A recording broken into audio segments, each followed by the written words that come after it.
Halo semua, kembali lagi di channel Bochnime. Sebelum kita mulai, klik tombol subscribe dan aktifkan notifikasinya supaya kalian tidak ketinggalan info dan teori terbaru mengenai One Piece. Sekarang lanjut ke pembahasan.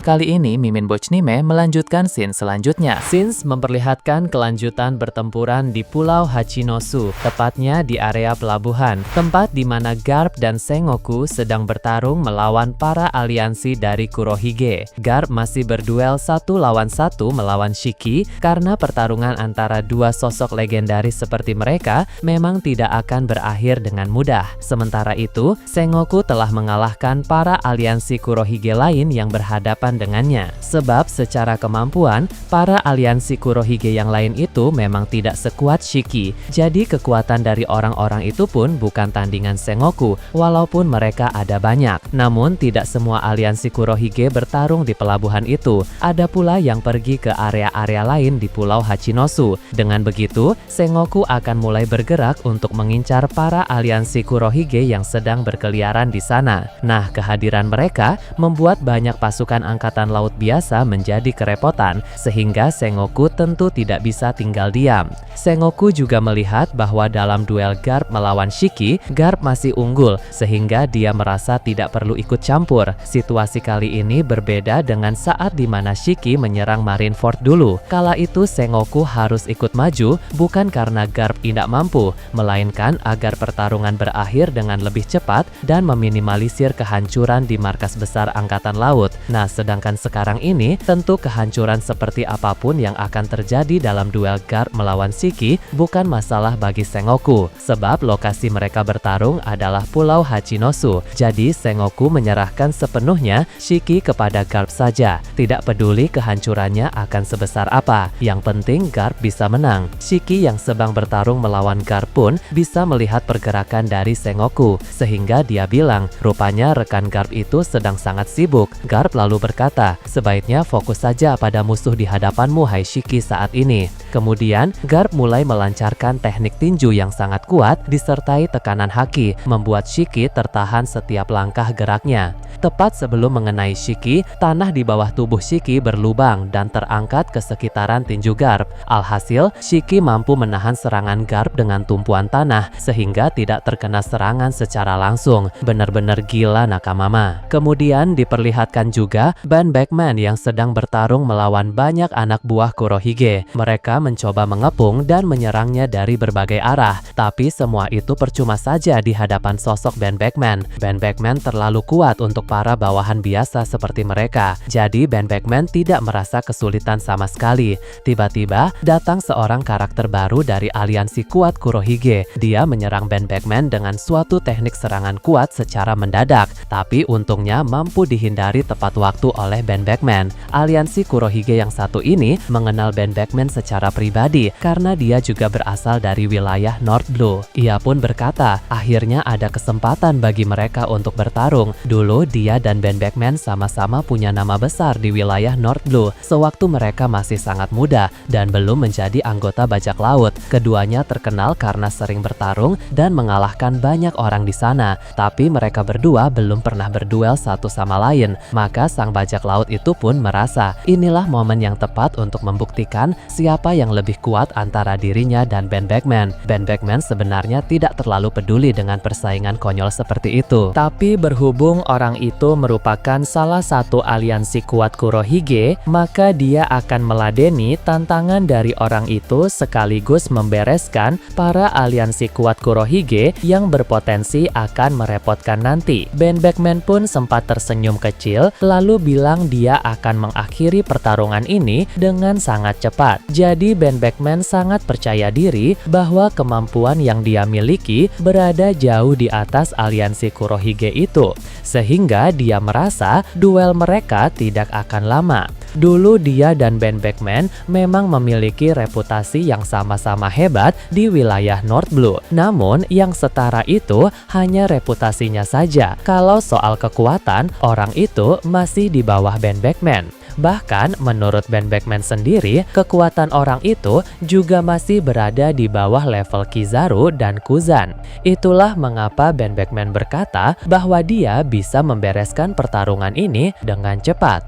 Bajak laut tersebut pun kesal mendengar perkataan dari Ben Beckman sehingga dia langsung bersiap untuk menyerang. Orang ini memakai tongkat sebagai senjata dan dia mulai melapisi tongkat tersebut dengan Busoshoku Haki. Ben Beckman pun hanya akan menatapnya dengan sangat tenang menanti serangan apa yang akan dia lancarkan. Seperti yang kita tahu, salah satu fungsi dari Kenbonshoku Haki adalah merasakan seberapa besar kekuatan dari serangan musuh itu.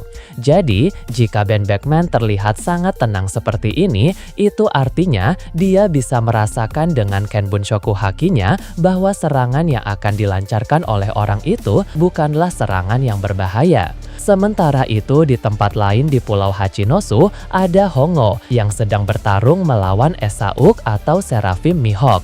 Sebagaimana kita bahas, Hongo sudah melihat ada sesuatu yang hendak dilakukan oleh para kru Kurohige di dalam bangunan tengkorak, sebab mereka masuk ke sana sambil disusul oleh para bajak laut Akagami yang lain.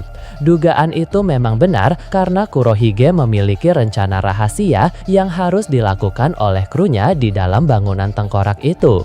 Hongo ingin ke sana juga, tapi dia masih harus bertarung menghadapi Seraphim Mihawk. Setelah saling serang beberapa saat, Hongo pun mendapat celah untuk melancarkan serangan telak dengan menggunakan Busoshoku Haki yang kuat.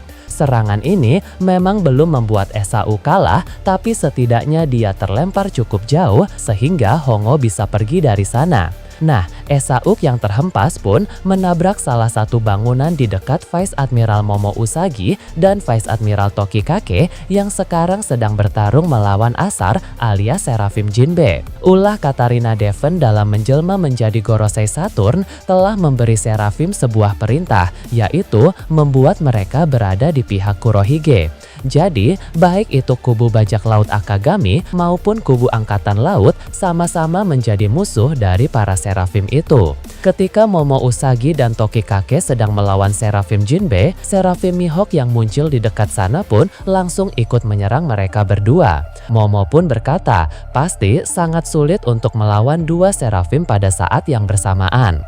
Dan tidak bisa dipungkiri bahwa Momo Usagi dan Tokikake itu adalah Vice Admiral yang kuat. Tapi memang rasanya akan sangat sulit jika harus menghadapi Seraphim Jinbe dan Seraphim Mihawk sekaligus. Karena itu sama saja mereka harus berduel satu lawan satu melawan Seraphim. Kemudian di area lain pulau itu juga ada pula trio pasukan Sword yang terdiri dari Koby, Helmeppo, dan juga Prince Grus. Sebelumnya mereka bertiga bertarung melawan Esber alias Seraphim Kuma. Tapi karena Devon telah memanggil Esber untuk ikut bersamanya ke dalam bangunan tengkorak, maka kini trio anggota Sword itu pun harus melakukan tugas yang lain. Koby tengah menolong beberapa marinir yang sedang terluka, sedangkan Prince Grus dan Helmeppo melawan banyak bawahan dari bajak laut Kurohige yang lain. Koby juga terlihat kembali menghampiri Puding yang beberapa waktu lalu dia selamatkan. Koby bersyukur karena Puding masih dalam keadaan baik-baik saja. Koby pun meminta maaf karena tadi terpaksa harus meninggalkan Puding terlebih dahulu, sebab di sana tadi ada Esber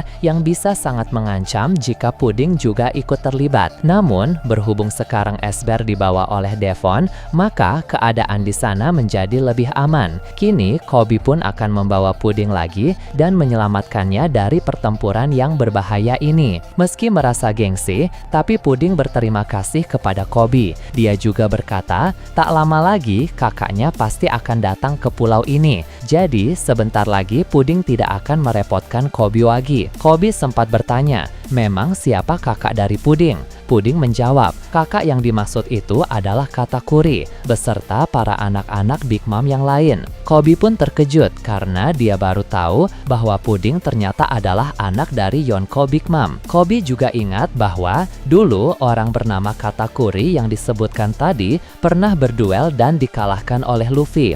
Puding pun bilang setelah ibu mereka yaitu Big Mom kalah dan hilang kabar di Perang Wano Kuni, kini kepemimpinan bajak laut Big Mom jatuh kepada garis turunannya, salah satunya yaitu Katakuri.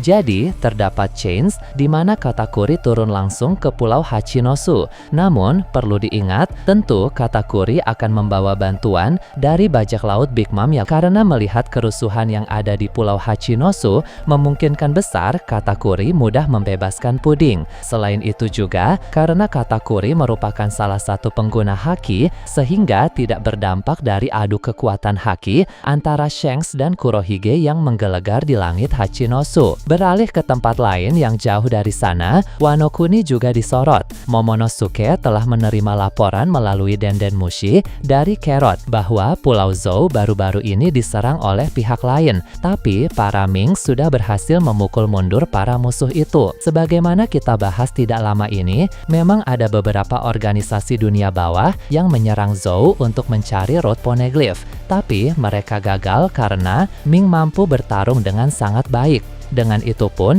membuat Momonosuke menjadi cukup cemas. Tapi, Carrot akan mencoba menenangkan Momonosuke. Alasan Carrot melaporkan hal ini bukan untuk mencemaskan Momonosuke dan yang lain, tapi hanya untuk sekadar memberi kabar. Setelah selesai berbicara melalui Denden Mushi, Momonosuke pun menceritakan itu kepada Sukiyaki dan para Akazaya. Sukiyaki bilang bahwa keadaan dunia sekarang memang sedang sangat panas. Sukiyaki yakin ini adalah permulaan menuju perang besar berskala global. Dia juga tahu bahwa para samurai akan punya peran signifikan karena merekalah penjaga senjata kuno Pluton. Seperti yang telah dikonfirmasi dalam arc Wano Kuni, Pluton memang berada di bawah negeri itu. Jika Momonosuke memutuskan untuk membuka Wano Kuni nanti, maka Pluton pun akan bisa dikeluarkan dari sana. Beralih ke Pulau Karaibari, pertempuran antara Cross Guild melawan Angkatan Laut masih terus berlanjut. Saat ini,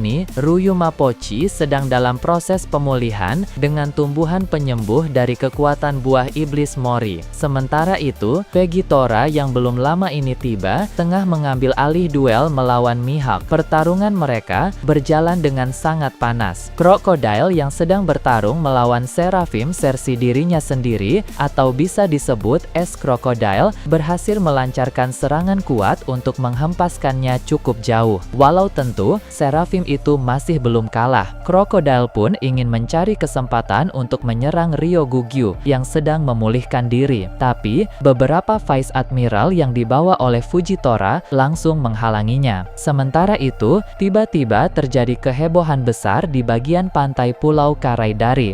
Rupanya, ada organisasi dunia bawah yang datang ke tempat itu. Sebelumnya, Bugi memang sudah memanggil seluruh aliansi Cross Guild untuk datang berkumpul di sana. Bahkan, dia memanggil semua organisasi di luar aliansi mereka yang ingin mendapatkan bayaran untuk datang ke sana juga. Belum diketahui organisasi yang datang ini para aliansi itu atau bukan. Tapi, yang jelas mereka akan membantu Cross Guild dalam pertempuran di sana. Fujitora pun bilang, sepertinya keadaan di Pulau Karibari akan menjadi semakin ramai. Hal itu memang benar, karena seiring berjalannya waktu akan ada lebih banyak lagi kelompok-kelompok yang berdatangan. Awalnya, Fujitora ingin menjatuhkan meteor ke kapal organisasi yang baru datang itu, tapi dia membatalkan niatnya karena dia bisa merasakan apabila fokusnya teralihkan walau hanya sebentar saja dalam duel melawan Mihawk ini, akan ada celah bagi Mihawk untuk melancarkan serangan kuat ke arah Fujitora. Sehingga, Fujitora pun benar-benar harus fokus dalam pertarungan melawan Mihawk ini. Tentu tidak mudah untuk bertarung melawan sosok kuat seperti Mihawk, karena salah langkah atau lengah sedikit saja bisa berakibat sangat fatal. Di Pulau Elbaf, cerita berlanjut dengan pertempuran sengit di area sekolah Walrus. 3 raksasa perkasa tiba di lokasi tersebut dan langsung memberikan bantuan kepada Franky serta Bonnie dalam menghadapi Killingham. Namun, situasi berubah ketika Sommer, seorang kesatria suci dengan kekuatan tanaman berduri, ikut campur dalam pertarungan. Akibatnya, ketiga raksasa ini terpaksa harus melawan Sommer yang memiliki kemampuan luar biasa. Dalam pertempuran ini, ketiga raksasa menunjukkan keahlian mereka dengan menggunakan berbagai teknik kuat yang dimiliki masing-masing. Ketiga raksasa tersebut tampak sangat terlatih dan sering bertarung bersama, sehingga mereka mampu bergerak dengan sangat kompak dan bahkan memiliki beberapa jurus kombinasi yang memukau. Meskipun Sommer sempat terkena beberapa serangan dari mereka, ia mampu beregenerasi dengan cepat, menunjukkan ketangguhannya. Menghadapi situasi ini, Sommer mulai bertarung dengan lebih serius dan menciptakan banyak tanaman berduri besar untuk melancarkan serangan balik terhadap para raksasa, membuat pertempuran semakin seru. Nah, itu tadi berbagai hal menarik pada pembahasan channel Bochnime kali ini. Menurut kalian bagaimana? Silahkan tulis di kolom komentar di bawah. Oke, segitu saja untuk pembahasan kali ini. Jangan lupa like, share, dan subscribe untuk video menarik selanjutnya. Peaceful World!